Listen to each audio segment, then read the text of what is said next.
السلام عليكم ورحمة الله وبركاته.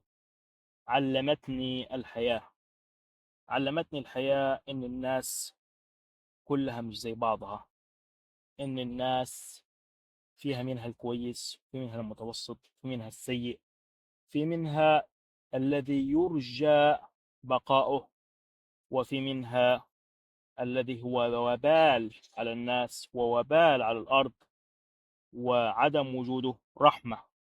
قال النبي صلى الله عليه وسلم: الناس معادن كمعادن الذهب والفضة، إلى آخر الحديث.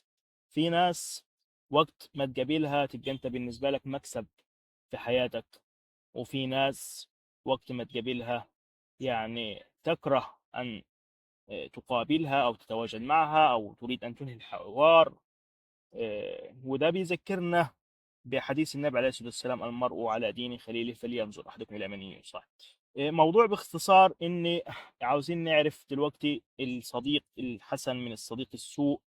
مش هتكلم في مفاهيم يعني معروفة كده، شوف كذا وشوف كذا، لا لا، هكلمك في مفاهيم جديدة، مفاهيم حاجة اسمها فراسة علم الفراسة.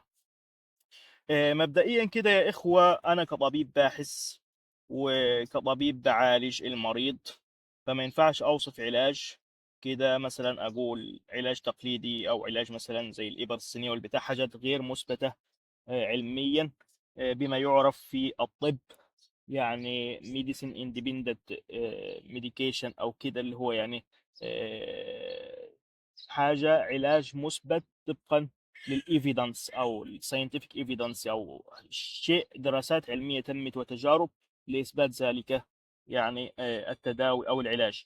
يعني أنا عاوز أقول إيه؟ أنا عاوز أقول إن علمتني الحياة إن أنا ما أحكمش على الشخص يعني كده بدون علم. يعني لازما الواحد يتيقن. يعني لازم لما بتكلم في حياتي كلها، بتكلم معاكم في فيديوهات، بتكلم معاكم في القناة، دايما أنا بأحرص على الإتيان بالدليل وأبحث حوالين الدليل. باختصار شديد، المنهج ده بستخدمه في حياتي في كل حاجة، بما فيها إيه؟ بما فيها تعاملاتي مع الناس، من تمييز الصالح من الطالح مع المتوسط من وعشان كده انا لما تعرضت لموضوع الفراسه ده وبحثت فيه، هو ايه الاول؟ الفراسه، الفراسه هو انك انت تعرف الشخص اللي قدامك من ملامحه من افعاله، تعرف الباطن من الظاهر، شكله الظاهري كده سواء افعاله او كده، تعرف فيها باطنه هل هو انسان سيء او لا. ولكن انا لما بس حاولت اعمل يعني كده بحثت في الموضوع، اخذت فتره في حياتي ادخل في اليوتيوب واسمع فيديوهات عن الفراسه واشوف قصص الصالحين، امثال الامام الشافعي كان رجل يعني يدرس الفراسه وخلافه. اتجهت الى القران الكريم ل يعني الوقوف على مبدا الفراسه، هل هو فعلا علم لتمييز الصالح من الطالح ولا لا، وبيتم ازاي. يقول الله عز وجل: أعوذ بالله من الشيطان الرجيم، بسم الله الرحمن الرحيم: يا أيها الذين آمنوا اتقوا الله وآمنوا برسوله يؤتكم كفلين من رحمته ويجعل لكم نورا تمشون به ويغفر لكم والله غفور رحيم. الآية تقول ماذا؟ اتقوا الله يأتي لكم كفلين من رحمته، وإيه مش كفل واحد، وإيه النتيجة؟ يجعل لكم نورا. يجعل لكم نورا، ماذا تفعلون بهذا النور؟ تمشون به. تمشون به يعني ايه نمشون به؟ يعني يميز وانت ماشي في الارض كده، يميز بين الحق والباطل، بين الكويس والوحش.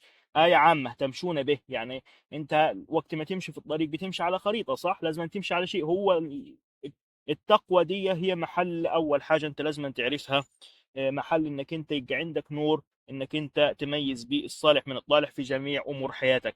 برضو مش عاوز الكلام يبقى مرسل وكلام مشايخ وكلام من ده، انا بكلمك بأدلة تلبسها في يدك، يعني من القرآن الكريم، يعني اللي هو احنا ابتعدنا عن معانيه وابتعدنا عن التفكر فيه. يقول الله عز وجل: اعوذ بالله من الشيطان الرجيم، بسم الله الرحمن الرحيم: واتقوا الله ويعلمكم الله. واتقوا الله ويعلمكم الله في سورة البقرة. يعني اذا انا هنا عاوز اربط لك بين ثلاث مفاهيم بين الآية دي. واحد: التقوى، عندما تتقي الله يعلمك الله، وعندما يعلمك الله تجعل لك نورا تمشي به. كده الامور وضحت شويه. يعني الآية الاولانيه اللي انا قلتها، قلت لك تتقي الله يجعل لك نور. انت ممكن تكون انت ايه مش فاهم انك انت يعني ايه تتقي الله يجعل لكم نور. يعني انا عاوز، لا، انت لما تتقي الله، الآية بتاعت سورة البقرة بيقول لك: واتقوا الله ويعلمكم الله، مع التنين مع بعض. وقت ما تتقي الله ربنا هيعلمك ويسهل لك سبل العلم، واحنا عارفين الاحاديث الشريفه اللي تحث على التقوى، ويعني الملائكه تضع يعني اجنحتها على طالب العلم وخلافه وخلافه. فالتقوى شيء مهم، ومش مش هخش في تفاصيل ان يعني الكافر كمان يعني بيبقى عنده علم، ولكن المسلم والمؤمن بيبقى ربنا بيوفقه اكتر من غيره. يعني الحاجات دي كلها عارفينها، مش عاوزين ندخل فيها. خلينا بس نركز على 3 مفاهيم اساسيه. واحد، التقوى تورث العلم، والعلم يورث لك النور الذي تمشي به في الأرض ليميز لك الخبيث من الطيب. ولعل ذلك جعلني يعني أتوقف على قول الإمام الشافعي عندما يعني تعرض لمفهوم النور. خلي بالك أنا باخد كلمات مشتركة من آيات متعددة وأقوال صالحين، وبربط لك بينهم عشان أدعم لك كلامي وأدعم لك المفهوم اللي أنا عاوز أوصله لك. يعني يقول الإمام الشافعي: شكوت إلى وكيع سوء حفظي فأرشدني إلى ترك المعاصي، وأخبرني بأن العلم نور، ونور الله لا يهدى لعاصي. ماذا قال؟ العلم نور، ونور الله لا يهدى إلى عاصي. إحنا متفقين إن النور علم، زي ما أنا لسه قايل لك الكلام ده. وده اللي يخليك لما تبحث في قصة الإمام الشافعي تتلقاه إن هو كان يهتم بعلوم يعني كثيرة. كان يهتم بالشعر، وعنده شعر جميل، وكان يهتم بعلوم الطب، وقال إن أفضل العلوم بعد علوم الشرعية علوم الطب. وكان يهتم بعلوم الفقه، طبعا مذهب الفقه الشافعي. وطبعا كان يهتم بعلوم الفراسة. كان علامة رحمه الله من أكثر الأئمة اللي أنا أجعلهم يعني قرأت سيرهم وأحبهم. الفكرة فين؟ الفكرة في إن الإمام الشافعي كان يدرس علم الفراسة.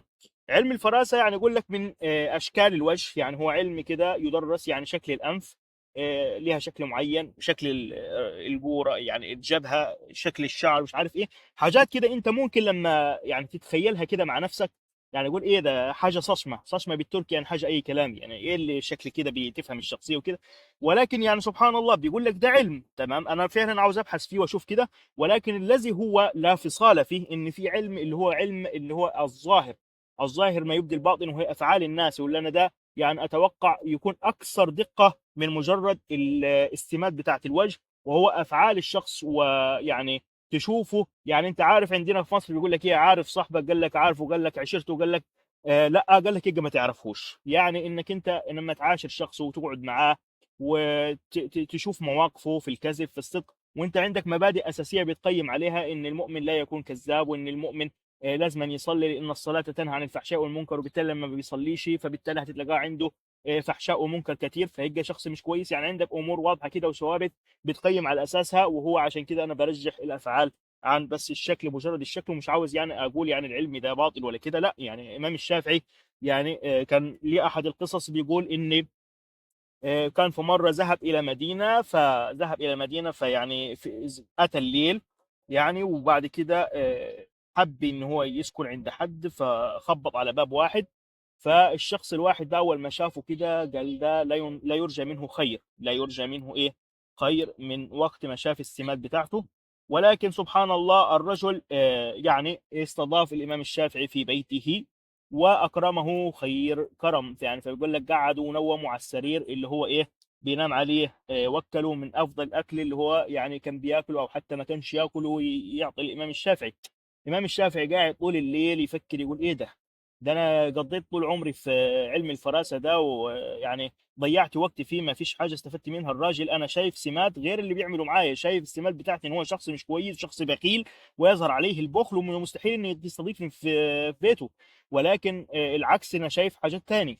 ولكن يطلع النهار فمش عارف يعني حصلت حاجه كده، فرجع له الراجل قال له انت قعدت عندي امبارح الكونوكلاما بالتركي او الجلوس عندي في البنزل انا عاوز حقه كذا، والاكل عاوز حقه كذا، ومش عارف عاوز حقه كذا. المهم ثاني يوم في الصبح قال له هيهات هيهات، انت جاي هنا تقعد عندي؟ ده انت قاعد انا بقى فاتحها لوكاندا ولا ايه؟ وطالب الامام الشافعي بايه؟ بالمصاريف اللي هو ايه اللي قاعدها. فحينها قال الامام الشافعي الحمد لله ان انا ايه يعني العلم اللي انا درسته هو علم الفراسه وكده ما طلعش يعني يعني كلام فاضي، ولا طلع حقيقه. وتبين لي صدق ذلك، وان الراجل ده يعني طلع مش كويس زي ما انا توقعت في الاول. طيب النبي عليه الصلاه والسلام برضو يعني لما تكلم عن الفراسه يعني قارنها بالايمان. وده اللي هو انك انت ممكن تستفهم من موضوع النهارده ان التقوى لها دور. في الحديث الشريف عن ابي سعيد الخدري يعني رواه الترمذي يقول النبي صلى الله عليه وسلم: اتقوا فراسة المؤمن فإنه ينظر بنور الله. إذا هنا تكرر معنا التقوى وتكرر معنا نور الله. نور الله، تخيل معنى كلمة نور إيه؟ يعني أنت تكون في ظلمة، مش عارف يمينك من شمالك، مش عارف حاجة، ممكن تدوس عليها، تدوس على شوكة، تدوس على قزازة بتاع، ولكن لما تولع نور الأوضة تشوف الدنيا قدامك. شوف مفهوم النور. يعني أنت لما تتفكر بس في كلمة النور يتضح لك الحال أن التقوى هنا، يعني في فائدة العلوم دي والحاجات دي، انك بتربط لك الحاجات ببعض كده. وسبحان الله ديننا متكامل، ما فيش حاجه متناقضه، تلاقي الحديث مع الشعر مع كده كله متوافق، كله بيوصل لك مفاهيم. يعني محتاجين بس ايه، نركبها ونتفكر ونتفهم الحاجات دي ونستخرج منها فوائد. طيب انا عاوز اقول لك ايه، عاوز اطلع معاك بالموضوع ده كله بتقوى وعلم وايه ونور تمشي به. التقوى لا محل لها، وارجع لمفاهيم التقوى مش موضوعنا. يعني طيب، يعني يقول الله عز وجل: يعرف المجرمون بسيماهم فيؤخذ بالنواصي والأقدام.